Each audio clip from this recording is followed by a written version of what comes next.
저는 한 빌라에서 경비원으로 일했습니다.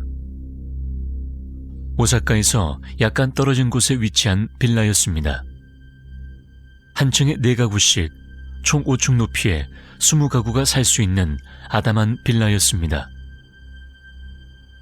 작년 3월부터 일하기 시작해 5월달 정도에 그만두었습니다.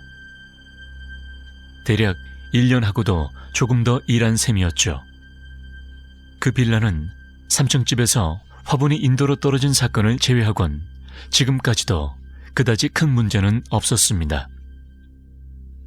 대부분의 거주자들이 혼자 살기에 이웃 간의 접촉은 물론이고 대화까지 차단돼 있어 부부싸움이라던가 가정폭력이라던가 하는 서로에게 피해주는 일은 없었습니다. 솔직히 저조차도 일이 없어서 매일 지하 1층에 위치한 CCTV실에서 CCTV를 점검하며 경비를 서는 것이 다였으니 말입니다. 빌라에는 현재 총 17가구가 살고 있습니다. 아래층부터 차례대로 분양한 터라 5층에는 현재 1가구밖에 살고 있지 않습니다.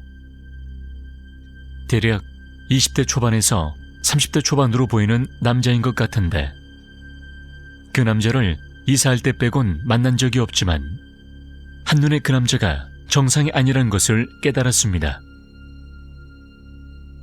아마 작년 8월 정도였을 겁니다. 남자는 굉장히 비가 많이 오는 날 이사 왔습니다. 다른 입주자들과는 다르게 유난히 박스짐이 많아서 저도 함께 거들었습니다. 그때 저는 박스 가득히 실려있는 이상한 돌 조각들을 보았습니다. 그 돌 조각들은 한두 개가 아니었습니다. 박스 가득히 기억하는 바로는 7박스나 되는 양이었습니다.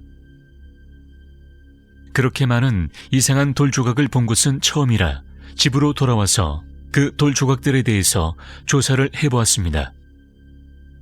생김새도 그렇고 너무도 음침한 분위기였기에 저는 호기심이 생겨서 한번 찾아봤습니다. 그런데 그 결과는 충격적이었습니다. 그 돌 조각들은 모두 귀석이었던 것입니다. 귀신을 불러 모은다고 하는 이 귀석은 오컬트인들 사이에서 상당히 유명하다고 했습니다. 그 남자가 이사 온 다음부터 저는 그 남자를 항상 주시하고 있었습니다. 어떤 일을 일으킬 것만 같은 두려움과 그 남자에 대한 궁금증 때문이었습니다. 몇 달간 주시한 바에 따르면 그 남자는 엘리베이터를 사용하지 않았습니다. 웬일인지 계속해서 계단을 사용하는 것 같았습니다. 매주 그를 방문하는 가족도 마찬가지였습니다.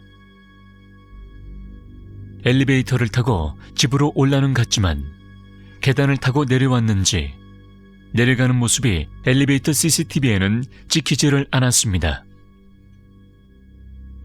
전 참으로 별난 가족이란 생각이 들었습니다. 그리고 계단 공사가 있던 날이었습니다. 남자에게는 미안한 일이었지만 계단 점검과 보수를 해야 했기에 그동안은 계단을 막아야만 했습니다.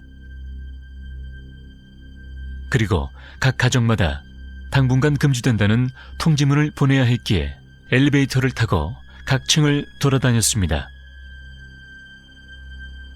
이런 통지문은 본인에게 직접 전달해줘야 하기 때문에 계속해서 문 앞에서 기다린 수밖에 없었습니다. 5층 남자 역시 마찬가지였습니다. 그렇게 계단 공사가 시작되었고 남자가 엘리베이터를 이용하는 모습을 볼 수 있게 되었습니다. 매일 아침 8시에 집을 나가서 오후 10시쯤 집으로 돌아왔습니다. 예상과는 다른 평범한 회사원이어서 약간 뜻밖이라고 생각했습니다. 공사가 거의 완료되어 갈 때 5층 계단은 추가 보수가 필요하다고 결정됐습니다. 미세한 금이 너무도 많이 가 있어서 이대로는 위험하다는 것이었죠. 5년밖에 안 된 아파트에 이렇게 금이 가는 건 처음 본다면서 빨리 보수를 끝내겠다고 했습니다.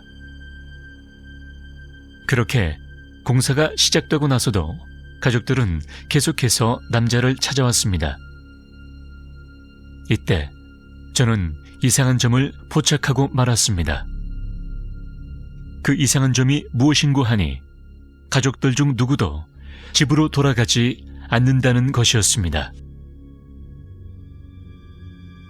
계단 공사가 시작되면서 아파트 5층은 고립된 것이나 마찬가지인 상태였지만 가족들 중 누구 하나 엘리베이터를 타고 밑으로 내려가는 것을 보지 못했습니다. 계속해서 엘리베이터를 타고 올라갈 뿐이었습니다. 이제까지 엘리베이터를 타고 올라와서 계단으로 내려갈 것이라고 생각했던 가족들이 계단을 공사하는데도 엘리베이터 CCTV에 찍히지를 않았습니다. 계단을 통째로 도려낸 상태인 아파트에서 사실상 엘리베이터를 사용하지 않고 밖으로 나간다는 것은 불가능했습니다. 처음에는 제가 새벽에 졸았기 때문에 가족들이 밖으로 나가는 것을 못 본지 알았습니다. 하지만 아니었습니다. 한 달 동안 계단 공사가 계속됐지만 매주 찾아온 가족들은 밖으로 나가지 않았습니다. 그저 새로 들어오기만 했습니다. 끊임없이 몰려드는 가족들이 너무도 무서웠습니다. 그렇게 계속해서 몰려드는 가족들, 절대로 집으로 돌아가지 않는 가족들이었습니다. 그러던 어느 날이었습니다. 택배가 왔는데도 4층 집이 인터폰을 아무리 눌러도 받지를 않자 4층에 올라갈 일이 생겼습니다. 그날은 수요일날 저녁이었습니다. 엘리베이터를 기다리고 있을 때였습니다. 그 남자의 가족들이 어느새 제 뒤에 있었습니다. 인기척도 없이 슬며시 들어와서인진 모르겠지만 전혀 알아챌 수 없었습니다. 이윽고 문이 열리고 저는 그 가족들과 엘리베이터에 함께 탑승했습니다. 한순간 얼어버린 공기, 그 누구도 숨소리조차 내지 않았습니다. 저는 그날 4층에서 내렸습니다. 그날 엘리베이터 앞에 쪼그리고 앉아서 그 가족들이 내려오는 것을 기다렸지만 다음날 정오까지 그 누구도 5층에서 엘리베이터를 타고 내려오지 않았습니다. 전 이상한 기분이 들어 그 다음 주에 사직서를 내고 아파트 경비일을 끝마쳤습니다. 후에 들어보니까 그 빌라는 계단 부실 공사가 원인이었는지 제가 경비일을 그만두고 2달 후에 무너져 내렸다고 합니다. 부실 공사로 너무 가벼운 소재로 만든 것이 원인이었다고 합니다. 그렇게 계단이 무너져 내려버려 5층 전체가 무너져 모두가 죽어버렸다고 합니다. 하지만 저는 그 말을 믿지 않았습니다. 전 이렇게 생각했죠. 그 영적인 존재들이 너무도 많이 모이게 되어서 아파트가 감당할 수 없는 무게에 이르게 되었고 무너졌을 것이라고 생각합니다. 6개월간 불어난 엄청난 수의 그 존재들을 감당하기엔 4인용 가구로 설계된 빌라는 너무도 약했을 거란 생각이 듭니다. 여러분이 살고 있는 아파트도 조심하시기 바랍니다. 언젠가부터 매일 또는 매주 찾아오는 가족들을 보게 된다면 그 가족들이 엘리베이터를 타고 돌아가는지 꼭 확인하시기 바랍니다. 어쩌면 그들의 무게에 눌려서 아파트가 무너져 내릴 수 있기 때문이죠.